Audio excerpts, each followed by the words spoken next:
BJD ଛାଡ଼ି BJP କୁ ଯାଇ ପସ୍ତାଉଛନ୍ତି କି ଅନୁଭବ ମହାନ୍ତି। ଅନୁଭବ ମହାନ୍ତିଙ୍କୁ ବିଜେପି ଦଳ କରିଦେଲା କି କୋଣ ଠେସା। ଅରିନ୍ଦମ ଆକାଶ ଦାସ ନାୟକଙ୍କୁ ଭାରି ଆଦର, ଅନୁଭବଙ୍କୁ ଦଳ କରୁଛି କି ହତାଦର। ଦର୍ଶକ ବନ୍ଧୁ, ନୂଆପଡ଼ା ଉପନିର୍ବାଚନକୁ ନେଇ କମ୍ପୁଛି ବିଜେପି ଶିବିର।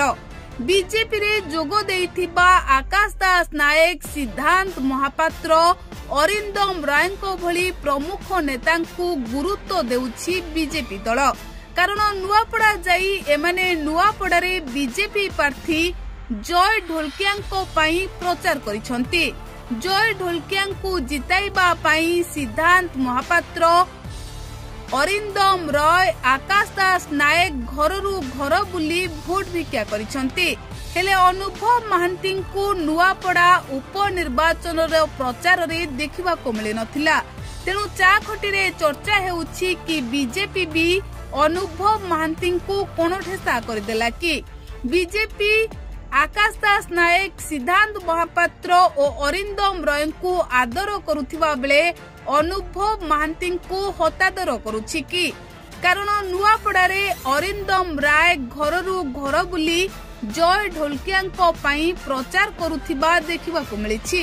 ସେହିଭଳି ଆକାଶ ଦାସ ନାୟକ ମଧ୍ୟ ନୂଆପଡ଼ାକୁ ପ୍ରଚାରରେ ଯାଇ ଜୟ ଢୋଲକିଆଙ୍କ ପାଇଁ ଭୋଟ ମାଗିଥିବା ଦେଖିବାକୁ ମିଳିଥିଲା। ସିଦ୍ଧାନ୍ତ ମହାପାତ୍ର ମଧ୍ୟ ନୂଆପଡ଼ା ଯାଇଥିଲେ ଆଉ ନୂଆପଡ଼ାରେ ବିଜେପି ପ୍ରାର୍ଥୀ ଜୟ ଢୋଲକିଆଙ୍କୁ ଜିତାଇବା ପାଇଁ ପ୍ରଚାର କରିଥିଲେ।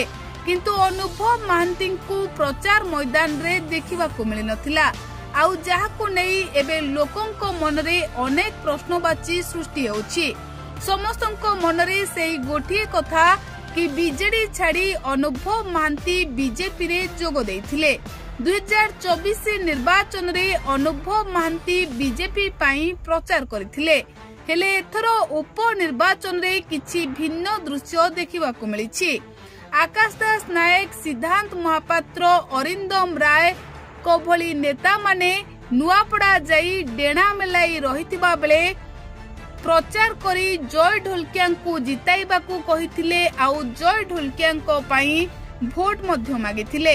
ତେବେ ଆପଣମାନେ ଏହି ଦୃଶ୍ୟ ଦେଖି ଜାଣିପାରୁଥିବେ, ଯେତେବେଳେ ଅରିନ୍ଦମ ରୟ ନୂଆପଡ଼ା ଯାଇ ପ୍ରଚାର କରିଥିଲେ ସେତେବେଳେ ପ୍ରବଳ ମାତ୍ରାରେ ଲୋକଙ୍କ ଗହଳି ସୃଷ୍ଟି ହୋଇଥିଲା ଆଉ ଯାହାର ଦୃଶ୍ୟ ସାମ୍ନାକୁ ମଧ୍ୟ ଆସିଛି। ଆଉ ଏତିକି ବେଳେ ଚା ଖଟିରୁ ନେଇ ଗାଁ ଚାନ୍ଦିନୀ ସବୁଠି ଚର୍ଚ୍ଚା ହେଉଛି ଯେ ଦଳ ଅନୁଭବ ମହାନ୍ତିଙ୍କୁ କୋଣ ଠେସା କରିଛି କି। ତେବେ ଲୋକଙ୍କ ମନରେ ଏହି ପ୍ରଶ୍ନ ଉଠୁଥିବା ବେଳେ ଅନୁଭବ ମହାନ୍ତିଙ୍କୁ ଯେହେତୁ ନୂଆପଡ଼ାରେ ଦେଖିବାକୁ ମିଳିନାହିଁ, ତେଣୁକରି ଲୋକେ ସାଧାରଣରେ ଏହି ପ୍ରଶ୍ନ କରୁଛନ୍ତି। ବିଜେଡି ଛାଡ଼ି ବିଜେପି କୁ ଯାଇ ପସ୍ତାଉଛନ୍ତି